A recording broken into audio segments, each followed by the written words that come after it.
आवाज जनतेचा। दिनांक 5 डिसेंबर 2024 रोजी रिसोड विधानसभा मतदारसंघाचे भारतीय राष्ट्रीय काँग्रेसचे नवनिर्वाचित आमदार आणि महाविकास आघाडीचे अमित सुभाषराव झनक यांचा महाविकास आघाडीच्या वतीने रिसोड येथे भौमावत मंगल कार्यालयात नागरी सत्कार करण्यात आला। जिल्हाध्यक्ष बाबाराव पाटील खडसे यांनी या कार्यक्रमाचे अध्यक्षपद भूषवले। यावेळी प्राध्यापक विजयराव तुरुकमाने यांनी बोलताना सांगितले की आपण सर्व एकजुटीने काम केले म्हणून आपल्याला विजय प्राप्त झाला आणि अशीच एकी भविष्यात कायम ठेवावी असे यावेळी बोलताना सांगितलं। यानंतर शिवसेनेचे रिसोड विधानसभा संपर्क प्रमुख माजी सभापती पशुसंवर्धन विश्वनाथ सानप यांनी बोलताना सांगितले की आपण संख्येने कार्यकर्ते म्हणून कमी जरी असतो तरी मात्र लोकांत आपला बोलबाला आहे। जनतेमध्ये आपली प्रतिमा चांगली असल्यामुळे आपला उमेदवार सगळ्यांच्या विचाराचा आहे। तो कोणाशी भांडतही नाही, प्रत्युत्तरही देत नाही, परंतु ज्येष्ठांचा आणि लहानांचा सन्मान मात्र आमदार अमित झनक करतात। त्यामुळेच आपली पद लोकांमध्ये आहे। त्यामुळे आपण स्वतःला कुठेही कमी समजायचं कारण नाही। आपण जो उमेदवार निवडला तो योग्य उमेदवार निवडला। त्यामुळेच पिढ्यानपिढ्या जनता झनक घराण्याशी एकनिष्ठ आहे। विरोधक कोणतेही आरोप करत असले तरीही जनतेचा निर्णय मात्र योग्य होता हे या निकालातून स्पष्ट होते।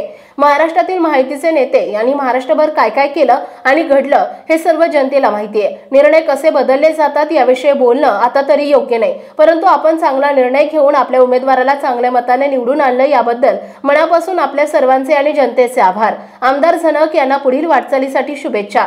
नवनिर्वाचित आमदार अमित झनक यांनी बोलताना सांगितले की तुमचा माझ्यावर कायम विश्वास असल्याने मी आपल्या मतावर विश्वास ठेवला आणि आपल्या लहान मोठ्यांच्या विश्वासाला कुठेही तडा जाऊ देणार नाही। जी कामे राहिलेली असतील ती कामे पूर्ण करू। आपल्या लोकांमधून जी लोकांना आश्वासने दिली ती कोणतीही ठेवणार नाही, ती संपूर्ण पूर्ण करण्याचा प्रयत्न नेहमी करणार आहे। त्यामुळे आपण जनतेला दिलेला शब्द पूर्ण करण्याचा माझा मानस आहे। त्यामुळे समाजातून आपली पद जाणार नाही याची जाणीव ठेवीन असं सत्काराला उत्तर देताना आमदार अमित झनक यांनी सांगितले।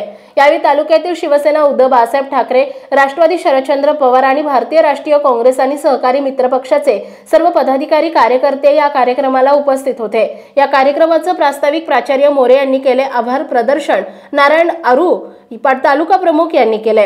प्रतिनिधी रामेश्वर अंजवे, भोकरखेड। आपल्या परिसरातील बातम्या आणि ताज्या घडामोडी पाहण्यासाठी आजच आमच्या ABK न्यूज 24 चॅनलला सबस्क्राइब करा आणि बेल आयकॉनवर क्लिक करा।